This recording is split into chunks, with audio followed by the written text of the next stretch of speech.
चलिए आपको सीधे लिए चलते हैं बिहार विधानसभा, जहां पर कार्यवाही जारी है। और महोदय, इस तरीके से हमने बताया है कि ये सब अतिरिक्त जो स्नातक में जाने वाले छात्र हैं, हमारे बिहार के मेधावी छात्र हैं, उनको आगे की पढ़ाई में दिक्कत नहीं हो, इसलिए सरकार ये सब कदम उठा रही है। उपाध्यक्ष महोदय, सरकार लगातार शैक्षणिक क्षेत्र में गुणात्मक परिवर्तन के लिए एवं आधारभूत संरचनाओं के लिए काम कर रही है।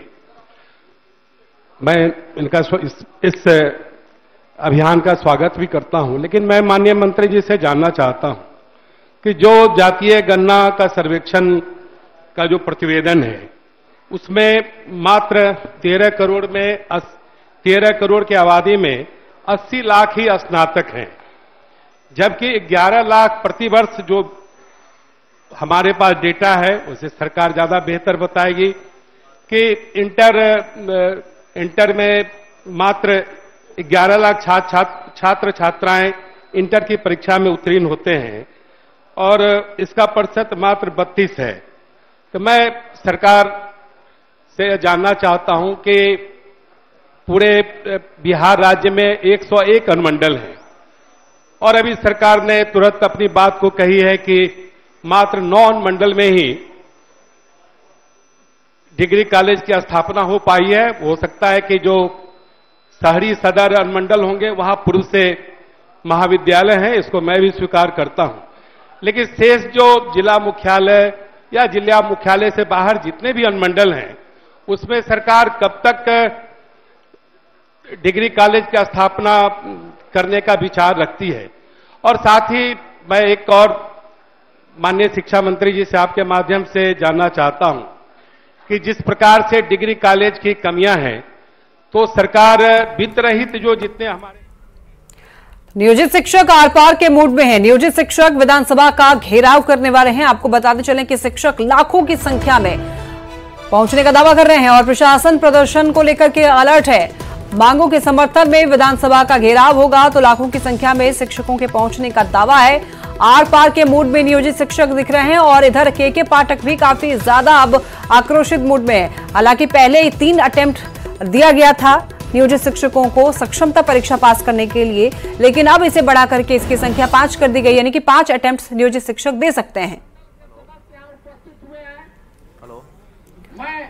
परीक्षा पास करने पर राज्यकर्मी का दर्जा नियोजित शिक्षकों को मिलेगा, लेकिन शिक्षकों ने प्रताड़ना का आरोप लगाया है और इनका कहना है कि सरकार जानबूझकर परेशान कर रही है। शिक्षक बिना परीक्षा दिए ही राज्यकर्मी का दर्जा देने की बात कर रहे हैं। और आपको बता दें कि विधानसभा का घेराव आज करने की बात की जा रही है। जितने भी नियोजित शिक्षक हैं वो विधानसभा का घेराव कर रहे हैं। और आपको बताते चलें कि हालांकि प्रशासन काफी ज्यादा अलर्ट है, लेकिन नियोजित शिक्षक आर पार के मूड में दिख रहे हैं। नियोजित शिक्षक राज्यकर्मी का दर्जा मांग रहे हैं, लेकिन बिना परीक्षा दिए। सरकार की तरफ से आपको बता दें कि सक्षमता परीक्षा की बात की गई है। सक्षमता परीक्षा देना पड़ेगा और जो इसमें सफल होंगे उन्हीं को सरकारी नौकरी मिलेगी, अन्यथा वो नौकरी से उनको नौकरी नहीं मिलेगी। तो 5 बार अगर आप फेल हो जाते हैं या फिर आप एग्जाम देते ही नहीं है, अटेम्प्ट नहीं करते हैं एग्जाम, तो फिर आपको ना तो आप शिक्षक रहेंगे, ना आपको नौकरी मिलेगी, ना आपको राज्यकर्मी का दर्जा मिलेगा।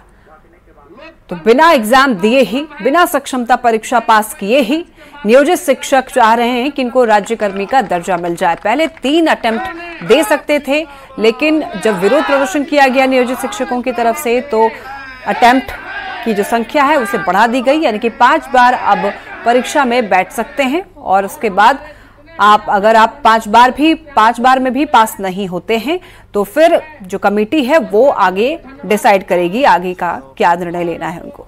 तो नियोजित शिक्षक जो है वो आर पार के मूड में दिख रहे हैं। विधानसभा का घेराव करेंगे शिक्षक, लाखों की संख्या में पहुंचने का दावा।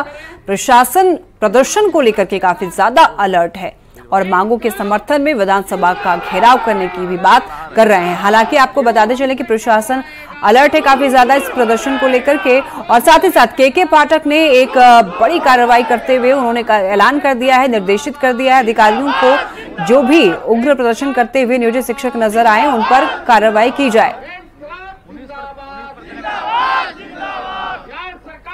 संवाददाता रजनीश हमारे साथ जुड़ रहे हैं पटना से। रजनीश, किस तरीके की वहां पर हलचल देखने को मिल रही है? प्रदर्शन है, आज विधानसभा घेराव करने की बात कर रहे हैं नियोजित शिक्षक। देखिए, विधानसभा में सेशन शुरू हो गया है और इस बीच गर्दनीबाग में भी हजारों की संख्या में जो शिक्षक हैं वो पहुंचने लगे हैं। और इस वक्त हम गर्दनीबाग से सीधी तस्वीर दिखाना चाहते हैं कि देखिए सक्षमता परीक्षा के विरोध में किस प्रकार से राज्य भर के नियोजित टीचर जो हैं गोलबंद हो गए हैं पटना में। और यहां से महज 150 मीटर की दूरी पर विधानसभा है, जिसके लिए प्रशासन ने पूरी घेराबंदी कर दी है। यानी गर्दनीबाग में दोनों तरफ से, अस्पताल की तरफ से और थाने की तरफ से बैरिकेड कर दिया गया है, सुरक्षाकर्मी तैनात कर दिए गए हैं, मजिस्ट्रेट हैं। कुछ टीचर हमसे बात करेंगे कि लगातार आप लोग विरोध कर रहे हैं, क्या विधानसभा तक आपकी आवाज पहुंचेगी? बिल्कुल, लाखों की संख्या में हम लोग जुटे हैं और हमारी आवाज इन बहरी सरकार के कानों में जरूर गूंजेगी। जी बिल्कुल। क्या डिमांड है आप लोग? हम लोग का मुख्य डिमांड है कि ये सक्षमता परीक्षा जो ली जा रही है, कितनी बार हम लोग की परीक्षाएं ली जाएंगी और नौकरी के बाद कैसी परीक्षा? परीक्षा का विरोध है या नियमावली का विरोध है? नियमावली का विरोध है। परीक्षा से हम लोग नहीं घबराते हैं। परीक्षा देंगे? हाँ, परीक्षा दे सकते हैं, लेकिन ये जो इन्होंने ऑप्शन लगा रखा है कि हम ऑफलाइन लेंगे, 3 जिले का ऑप्शन ऑनलाइन लेंगे, 3 जिलों का ऑप्शन दिया है, क्या सिलेबस से क्या आपत्ति है? सिलेबस मामूली नहीं है ना, मामूली नहीं है, बीपीएससी के तर्ज पर लिया जा रहा है। अच्छा। और इसको ऑनलाइन के जगह ऑफलाइन लिया जाए एग्जाम, कोई आपत्ति नहीं है, ऑफलाइन के लिया जाए। दीपक, जरा आप तस्वीर दिखाइए कि गर्दनीबाग में किस प्रकार से जो धरना स्थल है वहां पर पंडाल लगाए गए हैं और पंडाल के चारों तरफ धीरे धीरे शिक्षक हैं वो पहुंचने लगे हैं। और यहां से एक स्ट्रेटजी के तहत, रणनीति के तहत यहां से विधानसभा की तरफ बढ़ेंगे, लेकिन दोनों तरफ से प्रशासन ने भी घेराबंदी कर दी है और इसके साथ साथ वज्रवाहन, मजिस्ट्रेट और पर्याप्त संख्या में पुलिस बल तैनात किए गए हैं। दूसरी तरफ जो मशाल जुलूस निकला था के पाठक ने, उसको लेकर भी सभी जिला शिक्षा पदाधिकारी को आदेश दिया था कार्रवाई कीजिए। बावजूद जो शिक्षक हैं आर पार की लड़ाई लड़ने के लिए पटना पहुंच गए हैं। मैडम, कितने साल आपकी नौकरी बची है? सर 10 साल। 10 साल नौकरी बची है। परीक्षा से डर लगता है या नियमावली से? परीक्षा से नहीं डरते, हम लोग नियमावली से चलते हैं। जब नियोजन इकाई में हम लोग का नियोजन हुआ था 2005 में, 9 में दक्षता लिया गया, उसके बाद 15 साल के बाद अब रिटायरमेंट में लेगा परीक्षा। बार बार हम परीक्षा दे, अब हमारे बाल बच्चा परीक्षा देने वाले हैं, हम गाँव छोड़ के कहाँ जाएंगे? कुछ और टीचर हैं, ये बताइए कि दोनों बात आ रही है, परीक्षा से डर नहीं लगता है, फिर नियमावली बदलनी चाहिए, फिर कुछ लोग कह रहे हैं परीक्षा ही नहीं देंगे, क्या मामला? नहीं सर, परीक्षा देना ही नहीं है। परीक्षा देने के लिए हम तैयार हैं, लेकिन बिहार विद्यालय परीक्षा समिति जो परीक्षा ले रही है वह एकेडमिक है, वह मैट्रिक का एग्जाम लेती है। अगर एग्जाम लेना है तो हम लोग ठीक है रजनीश, आप नजर बनाए रखिए। फिलहाल आपका बहुत शुक्रिया तमाम जानकारियों के लिए। और इसी के साथ बुलेटिन में फिलहाल के लिए इतना ही। तमाम खबरों के लिए आप देखते रहिए न्यूज़ 18 बिहार झारखंड। नमस्कार।